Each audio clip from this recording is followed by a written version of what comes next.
O mote para a conversa que tivemos em sua própria casa com Ana Maria Caetano foi a publicação deste livro, Tempos de Transição, que já está à venda nas livrarias. Vamos então à conversa.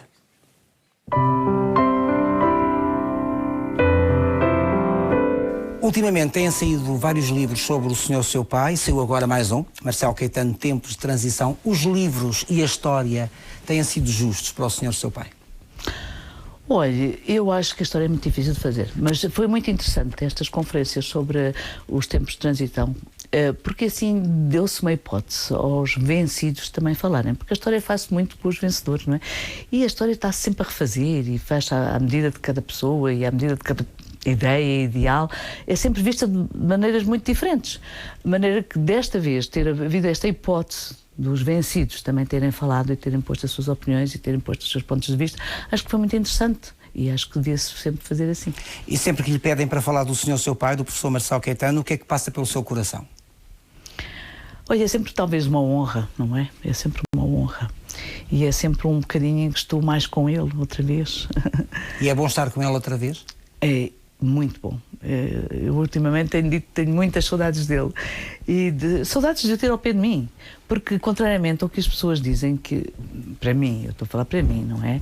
É sempre difícil uma filha falar de um pai, porque obviamente que é completamente, é pouco isenta, não é? Eu sou muito pouco isenta de falar do meu pai, porque na relação como filha era uma relação fabulosa, eu tive uma relação fabulosa com o meu pai.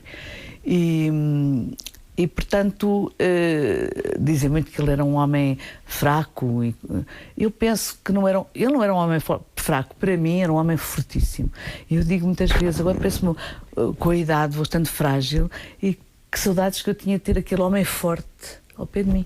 Mas a senhora, por exemplo, naquele tempo entendeu, quando ele é indigitado, quando é convidado a ser Presidente do Conselho e, portanto, pelo então Presidente da República, o Almirante Américo Tomás, compreendeu o facto do seu pai o ter aceito, quando ele dizia publicamente que quem sucedesse a Salazar era uma pessoa a abater?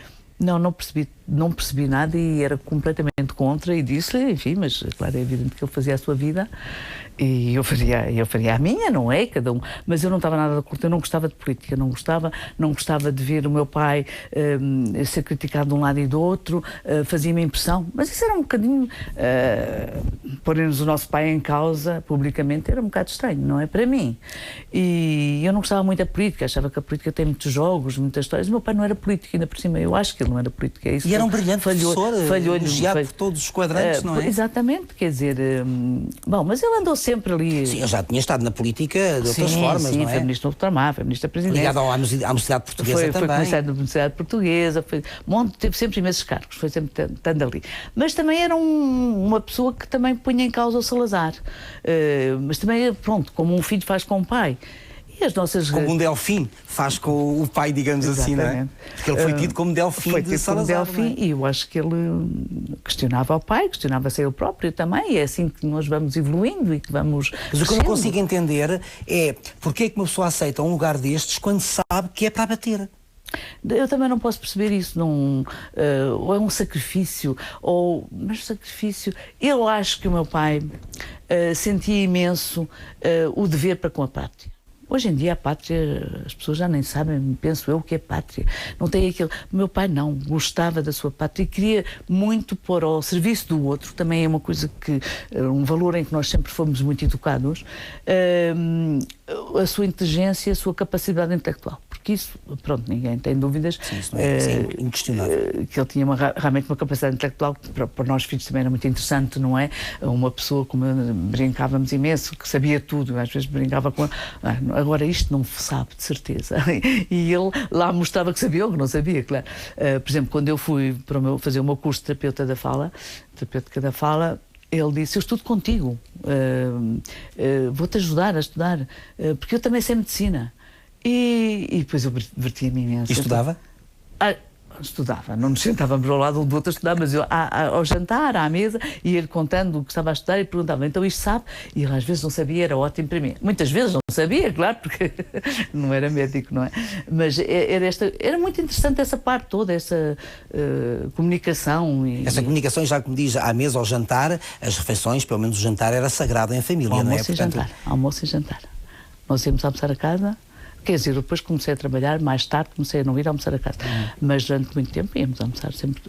Os meus irmãos já tinham saído de casa, não é? Mas enquanto estiveram em casa, almoço e jantar era sempre. E quando eu estava em casa com o meu pai e com a minha mãe, o almoço também era... E ocasião para se debaterem ideias, para se falar sobre tudo.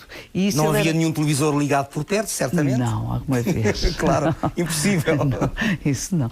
Começou a televisão, nós tivemos a primeira televisão lá em casa. Exatamente. Que era um caixote muito engraçado. E lá em casa, para o Ministro da Presidência, que foi ele que começou com a televisão, havia já um comando com um fio enorme, mas era o único, eu penso, que se comandava de longe a mudança de canais. Então, portanto, é por missão, digamos assim, que ele aceita o cargo de Presidente do Conselho, em seu entender? Eu penso por dever para com a pátria. Por dever para com a pátria, por pensar, eu acho que há sempre ali uma vertigem que as pessoas têm, pensa, eu se calhar serei capaz de fazer algumas coisas pelo país, pelo povo. Neste livro, curiosamente, Zita Seabra, e peço desculpa de interromper, questiona de forma muito interessante a personalidade do seu pai no momento em que aceita este convite. Será que ele queria assumir a transição da ditadura para a democracia e não conseguiu? Ou será que ele queria que a ditadura continuasse e também não conseguiu? Pronto, é essa a dúvida de toda a gente. Quem era este homem? Como é que ele politicamente conseguiu ou não conseguiu fazer... Claro que fez algumas transformações. Eu também não vou dizer de maneira nenhuma que não fez. Agora, fez o governo dele. Aliás, está aí nos tempos de transição, como eles expuseram tudo o que avançaram. Houve uma evolução na parte da Previdência, do Estado Social, da Educação. Houve imensas evoluções e houve algumas aberturas. Por exemplo, no início, a PIDE não foi proibida de fazer torturas, essas coisas todas. Mas depois continua a fazer. Depois, dizem alguns críticos... E mudou de nome também. Mudou de nome, mas foi uma continuou. A censura continuou. Nós tínhamos amigos, claro, os meus irmãos, então tinham imensos amigos que eram de esquerda e que eram presos mais ou menos regularmente, não é? E então, eles vinham sempre dizer, olha, isto está a correr tão bem, isto agora foram impecáveis connosco, e não sei. Até que um dia disseram, não, já houve uma tortura. A partir daí foi mesmo a ala liberal, com Francisco Balsemão, que pediu para... Na Assembleia, pediram para ir ver as prisões e para influenciar. Depois, houve alguém que eu vi que escreveu que no fim a PIDE estava pior do que nunca. E eu não consigo saber isso. Não tenho a sensação de termos tido pior que nunca. Talvez não. Em 68 eu tinha 14 anos, era um jovem, eu lembro perfeitamente de tudo isto. E lembro-me muito do capital de esperança com que o seu pai é indigitado para Presidente do Conselho. Portanto, as pessoas tinham as expectativas muito altas. Eu também não estava politizado de forma alguma aos 14 anos, mas eu lembro-me de ouvir isto. A tal primavera marcelista. Contudo, é contrariada, penso eu, não sei se esta primavera marcelista aconteceu mesmo, ou se estava na cabeça das pessoas, porque é o seu pai que diz no discurso que caminhamos para uma evolução na continuidade. Esta frase é dele. Eu também digo isso, exatamente. Se ele fala na continuidade, há uma evolução, mas há uma continuidade. Portanto, não há uma ruptura, não há uma quebra, há uma continuação. Eu até escrevi aí, que eu lembro-me disto com piada, um amigo meu dizia o governo de Salazar barra Caetano. E a barra pode ser uma separação, mas não é um corte. Portanto, não havia um corte. Não houve um corte aí. Não houve uma revolução. Portanto, obviamente que ele queria... Mas que ideia que ele tinha para o país? Consegue-me dizer? Igualdade social, ele tinha muito estas coisas que vinham da doutrina cristã também. Sim, sempre presente na vida dele. Portanto, melhor bem-estar para os portugueses todos, isso ele tinha. A evolução económica, essas coisas todas, ele tinha todas essas ideias. E havia a ideia de democratizar, claro que havia, mas não seria com ele. O meu pai não era um democrata. De início, não é? Foi um rapaz que veio, eu digo um rapaz porque eu tenho uma admiração enorme pelo meu pai rapaz, porque um jovem que teve que trabalhar para poder pagar os seus estudos, que trabalhou aos 15 a 6 anos, ele fazia artigos de opinião de tudo, mas de tudo mesmo. Era muito interessante o que ele conseguia trabalhar e fazer, dava explicações, fazia realmente já com uma cabeça. E eu fico impressionada ao ler aqueles artigos, porque já são de uma abrangência intelectual absolutamente extraordinária. Quer dizer, pronto, depois sempre trabalhou imenso. O meu pai foi sempre um grande trabalhador. Ele sempre escreveu os seus livros. Não havia só as sementas para os alunos seguirem. Eram os livros, sempre publicou e escreveu. Teve uma obra literária enorme, não é? Em direito.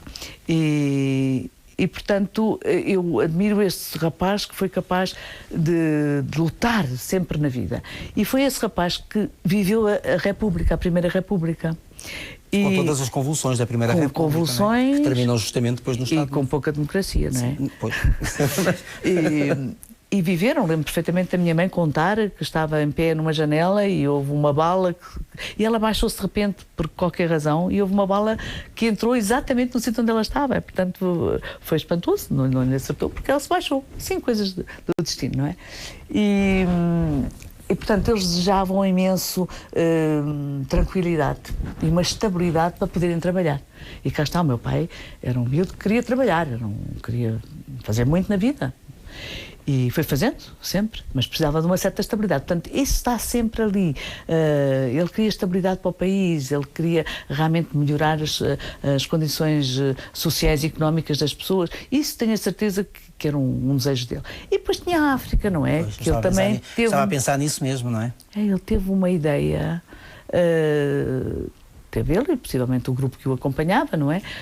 Tiveram uma ideia de fazer os novos Brasis, de conseguir fazer populações com portugueses e com negros, tudo digamos, com os governos misturados, mas não abandonar a África, porque havia lá muito português que foi para lá fazer a sua vida e tinha uma ótima vida. E portanto, ele não queria entregar assim a África, como aconteceu depois. Não queria. E realmente depois viu-se o que aconteceu. Se calhar aconteceria... Pois, sei lá. Talvez tenha perdido muito tempo, muitos anos, e sim, depois não houvesse como entregar de outra maneira, ou como sair de lá de outra maneira. Sim, não é? levou muito tempo, já não era possível. Exatamente. A guerra já não era... Bom, nunca se gosta de guerras e nunca ninguém quer guerras. Às vezes nem me perguntar. O seu pai queria a guerra. Eu disse, meu Deus, há uma vez. Eu acho que ele... Não sei se todos os dias falávamos no assunto, mas quando ele dormia mal por causa da guerra. E o seu pai... percebeu que em curso estaria uma revolução e a queda do regime ou não? Sim, ele estava a perceber muito bem, ele estava a sentir que... E falava consigo sobre isso? Falava com os filhos sobre isso? Eu acho que falava comigo, falávamos, mas ele não era muito de... Eu acho que eu sou muito parecida com o meu pai nestas coisas. Nós não somos muito de estar ai, que vai acontecer isto. Vamos também vivendo. Claro que ele sabia e tanto que ele... Ele tentou a admissão. Pôs o lugar à disposição do Tomás por duas vezes, falou com o Spínola e Costa Gomes para entregar o governo, para desentregar o governo. Eles não quiseram, o Tomás não quis. Portanto, foi uma pessoa... Até se afastou um tempo, foi ao Bussaco, que ele gostava muito de ir ao Bussaco, descansar uns dias, para que eles pudessem pensar, porque quando ele voltasse, se fosse preciso, já estava destituído muito bem. Portanto, é claro que ele foi sabendo, mas, por exemplo, houve um março, não é? Houve exatamente, antes de abril. De Revolução em março. E lembro-me que o meu pai estava em casa e eu é que recebia os telefonemas já à noite, porque eu tinha uma central, mas para a noite não incomodar ninguém, era eu que recebia, se telefonassem à noite, e que ouvi que chamaram, ele saiu e eu ouvi os carros a saírem, as motas, essa coisa toda, e depois, de manhã, a minha ideia era tenho que dormir porque tenho que ir trabalhar. Pronto, eu sempre tive essa ideia, tenho que ir trabalhar. E lá fui. De manhã levantei-me, de manhã nós não nos costumávamos ver, porque eu saía logo, não sei, tomava o pequeno almoço, tomávamos o pequeno almoço separados. E depois, quando voltei de trabalho, há uma hora à casa a almoçar, ele estava no escritório e eu disse, então o que é que se passou ontem à noite? E ele disse, eu não estive cá. Eu não estive cá toda a noite. Não sabia, dizia eu. Portanto, ele voltou depois de manhã. E depois disse, ia havendo uma revolução e tal. Então, e se tivesse havido a revolução? E como é que eu sabia? Perguntei-lhe, como é que... Então, olha, o que é que posso acontecer? Que eu posso ser morto, posso ser preso. Pronto, há várias hipóteses. Mas era um homem sem medos? Não me mostrou medo, respondeu-me isto de uma maneira muito simples. E eu disse, está bem, depois como é que eu vou sabendo? Então vais sabendo pelos noticiários, pelas notícias. Foi exatamente isso que se passou. Exatamente, um mês depois. E é engraçado, ficámos os dois tranquilos, porque muitas vezes eu na brincadeira dizia, o pai, olha, interessa muito estar a oferecer tudo. Por exemplo, tinha presentes para o Presidente do Conselho, deixou tudo em São Bento, ia deixando tudo, não trazia para casa. E eu dizia, isso serve-lhe de imenso, quando for parar ao exílio da Suíça. Mas ele dizia isto um bocadinho, bastante antes, não é? Uma fantasia qualquer que a gente tem na ideia que há exílios ou que as coisas podem correr mal. Havia essa sensação, não é? Essa ideia que podia correr mal, obviamente. Mas correu mal e há exílios. E há exílios. Não foi da Suíça, mas foi no Brasil. Foi no Brasil, não é? Claro. Estão a gostar da conversa? Espero que aí em casa esteja a gostar desta conversa. Aliás, pessoas com mais de 50 anos lembrar-se-ão de muito disto que já ficou dito nesta primeira parte da conversa que tivemos na sua própria casa com Ana Maria Caetano, filha do professor Marcelo Caetano. Portanto, a partir daqui até a final da conversa, centramos-nos muito no exílio de 6 anos. Ele parte logo a seguir ao 25 de Abril, tal como a família do então Presidente da República, Américo Tomás, para a Madeira, se bem se lembram, e depois então foram recebidos no Brasil. No Brasil, onde Marcelo Caetano acaba por continuar a ensinar enquanto professor de gabarito inquestionável. Será que se zangou com Deus? Será que se zangou com a pátria? Isto pegando no conceito muito presente no Estado Novo de Deus, pátria e família como os 3 grandes valores de uma nação.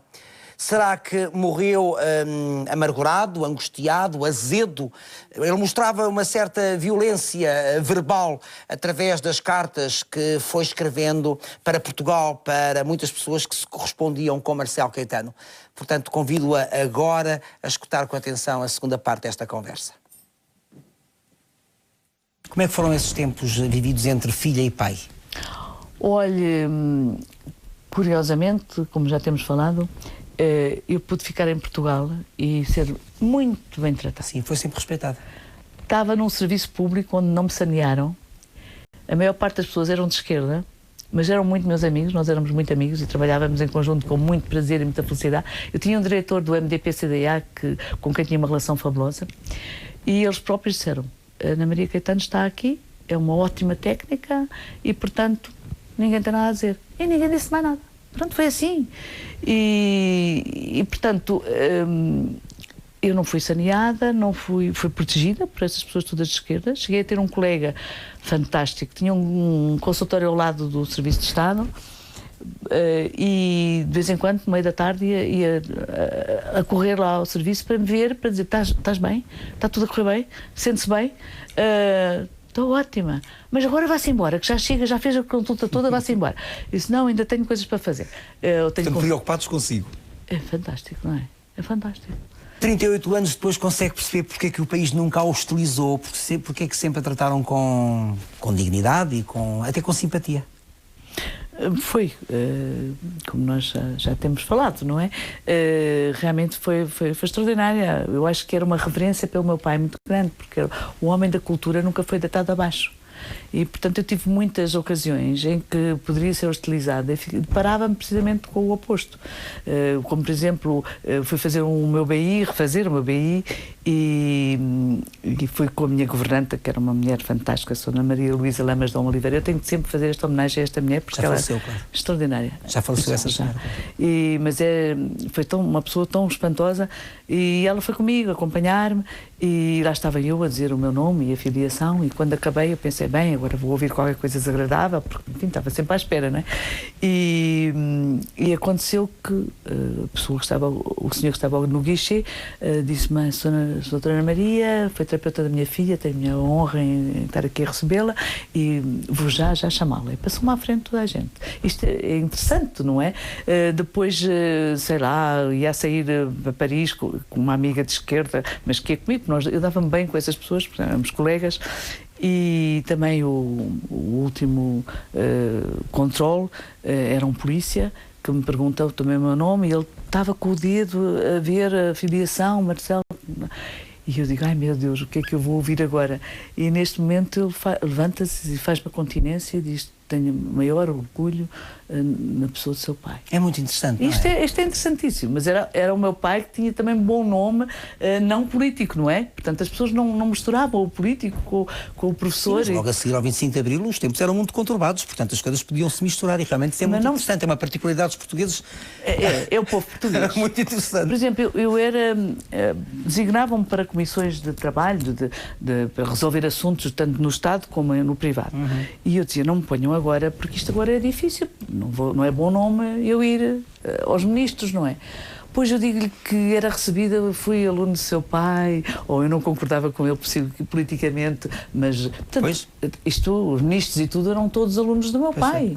Ou todos, grande parte, ou tinham trabalhado com ele. Não me esqueço que uma vez, lá no meu serviço de Estado, era preciso novas instalações e era preciso uma comissão para tratar disso, e puseram-me na comissão. Eu lá andei a procurar casas com o resto do grupo, não é? Obviamente. Mas depois era preciso de dinheiro.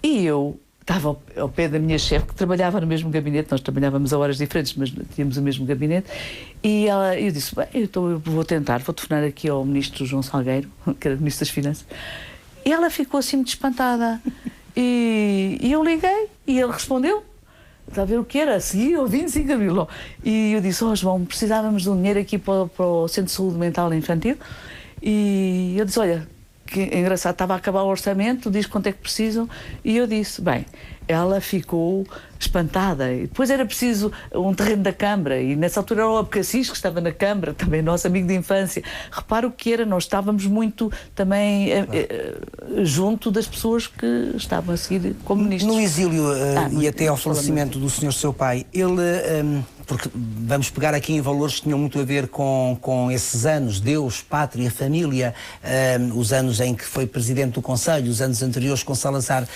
o seu pai zangou-se com Deus? Depois no exílio? Isso é uma conversa com a Igreja. Zangou-se com a Igreja. Com Deus, eu acho que não. E porquê que se zangou com a Igreja? Porque não estava de acordo com essas... Como é para todos é difícil, não é? Está de acordo com todas as leis da Igreja. Pronto. E teve desilusões, e etc. Pronto. Mas depois ele saiu daqui de São Bento e foi para o convento de São Bento, no Rio de Janeiro. E no Rio de Janeiro teve lá uma passagem, não era para professar, era para acalmar e para pensar. Para se encontrar, talvez, também, não? Para encontrar como é que tinha errado na vida. Sabe que é muito complicado uma pessoa ter uma vida que foi brilhante e de repente é um final que não saiu bem, pronto. E ele ia repensar aquilo tudo e talvez repensar a Deus também, quem sabe. E acha que ele chegou à conclusão de porque é que o final não correu bem? Não, ele vai se defendendo sempre, não é? Ele escreveu um depoimento, eu li algumas vai escrevendo várias coisas em que se defende. É claro que eu digo muito e penso muito que ele estava muito isolado, porque, como sabe, todas as pessoas estavam contra ele, ou eram os ultras da direita estavam contra ele. As coisas talvez tivessem sido diferentes se Américo Tomás não tivesse sido reeleito em 72. Olha, essa é a grande questão. Essa é a grande questão. E eu digo, não sei como seria, portanto não posso dizer. Não vale a pena. É especular. Presidente da República, será que ele não conseguiria não ser ativo? Não sei. Também não vale a pena, não aconteceu. Tenho muitas dúvidas. Não aconteceu assim. E ele não queria isso, realmente ele não quis isso. Eu acho que ele não queria. Além de que achava que não devia fazer. Portanto, era o homem de direito. Foi sempre um professor e o homem de direito. Era uma questão de ética. Era ética, completamente. Ele é o professor e o homem de direito não destituía o Presidente da República. Que o tinha digitado convidado para... É uma questão de ética. Não, exatamente, mas isso fazia parte dele, não é? Pronto, e no Brasil eu acho que ele teve uma recepção fantástica dos brasileiros, ele tinha muitos académicos amigos dele, portanto ele imediatamente foi para todas as sociedades culturais e todas as coisas, tinha lá o seu lugar e pronto, e era convidado para fazer conferências de todo o lado, portanto nesse aspecto eu outro dia estava a dizer que ele teve um exílio muito agradável no aspecto da recepção e da maneira como se integrou. E por acaso escreveram assim no jornal, foi um exílio dourado. Isto é um disparate, peço imensa desculpa a dizer, mas se calhar eu disse qualquer coisa que levasse a dizer isto. Se calhar houve pessoas que tiveram um exílio muito bom, mas tem muita gente que foi para o Brasil sem nada, não é? Eu acho interessante é como os grandes capitalistas refizeram as suas fortunas no exílio ou depois voltando para cá. Isso é muito interessante, não eram pessoas que tinham dinheiro por acaso. Tinham dinheiro porque sabiam fazê-lo. Não há dúvida. continuaram a saber fazer. E continuaram, é o que eu digo, fizeram fortunas, não é? Pronto, e eu penso que o meu pai nesse aspecto foi acarinhado, e isso é que eu digo que foi um asilo muito simpático nesse aspecto, e foi. Mas faltariam muitas coisas, por exemplo, se amava tanto a pátria, ficou zangado com a pátria, morreu Ficou zangado. Triste. Ficou triste eu com a digo, pátria. não é zanga, é tristeza, ficou triste. Mas há cartas que ele escreve muito zangado, até violentas. Mas eu li algumas é nesse da sua sentido, correspondência. houve na sua correspondência. Por exemplo, comigo ele não escrevia estas coisas, é interessante, porque ele nunca dizia que o seu amigo o traiu. Pronto. Veríssimo Serrão foi um amigo, é um historiador fantástico, e foi um amigo também fabuloso, porque não era tão amigo dele aqui em Portugal, e mal ele vai para o exílio, ele acompanha-o, vai visitá-lo todos os verões, muitas vezes me encontrei lá com ele, numa admiração e numa ligação com o meu pai fantásticas. E realmente contava-lhe muito, o fulano disse isto contra si, e aí ele reagiu muito violentamente, eu vi, e eu depois zanguei-me um bocadinho, eu ficava um bocadinho zangado, como é que o pai pode dizer estas coisas, e depois tive que perceber, ele tinha que se zangar com quem o traía, não é? De certo modo. E a tristeza tinha a ver com isso? Claro. Ai sim, teve sempre triste, deixar a pátria, no fundo, ele queria ser enterrado na sua pátria. Mas não foi. Porque nunca teve direito de voltar para cá. Nem mesmo depois de ter falecido, ou ele já não queria depois? Não, ele pedia para ficar no Brasil. Foi quem o acolheu, no fundo, a gente também tem como. Uma segunda pátria? Foi uma segunda pátria que o acolheu. Ficou muita coisa por dizer ao seu pai? Eu nada. Nós dissemos tudo, era isso que o que eram as nossas discussões, era eu dizer sempre tudo o que pensava.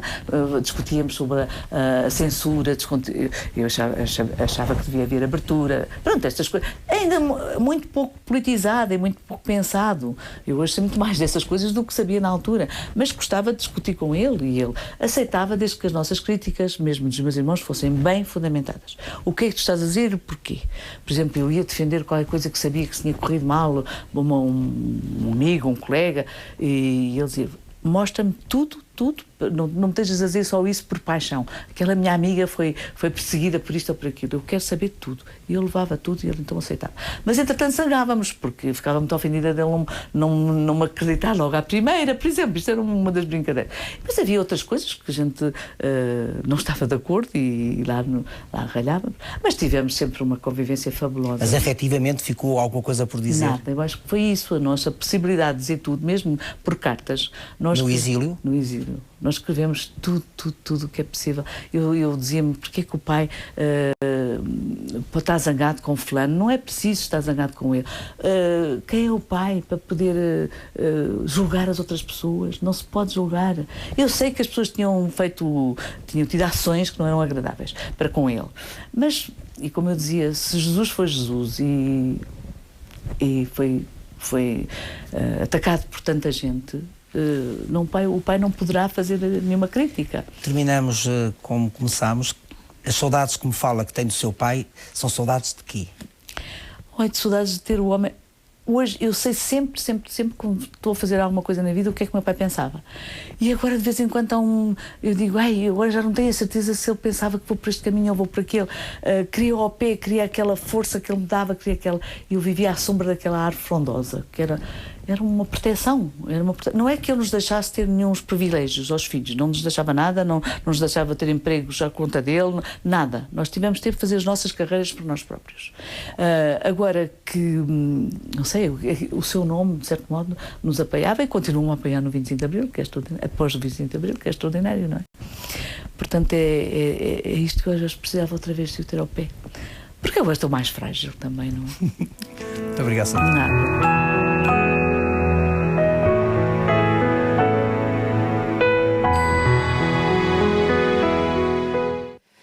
Eu gostei muito de ter esta conversa. Aliás, há aqui dois comentários no meu mural que nos remetem para uma ideia errada do que é esta conversa, ou da forma como ela é entendida, porque há aqui duas pessoas, mas isto que é saudades do antigamente, não tenho saudades, eu gosto muito de viver na democracia, até porque eu tinha 18 anos quando se deu o 25 de Abril, e para mim viver na democracia é que é bom. Agora, nós temos que entender, ou tentar entender, os protagonistas da nossa história, da história mundial, assim como me interesso por ler livros sobre o nazismo e Hitler, por exemplo, também me interessa. Concordar com isso. Também, não é concordar, portanto, é interessar-me pelo mundo onde eu vivo e por isso gostei muito de ter esta conversa, que aliás é motivada por este livro que acaba de lançar. Portanto, foi porque este livro saiu agora é que nós decidimos fazer esta conversa em casa de Ana Maria Caetano.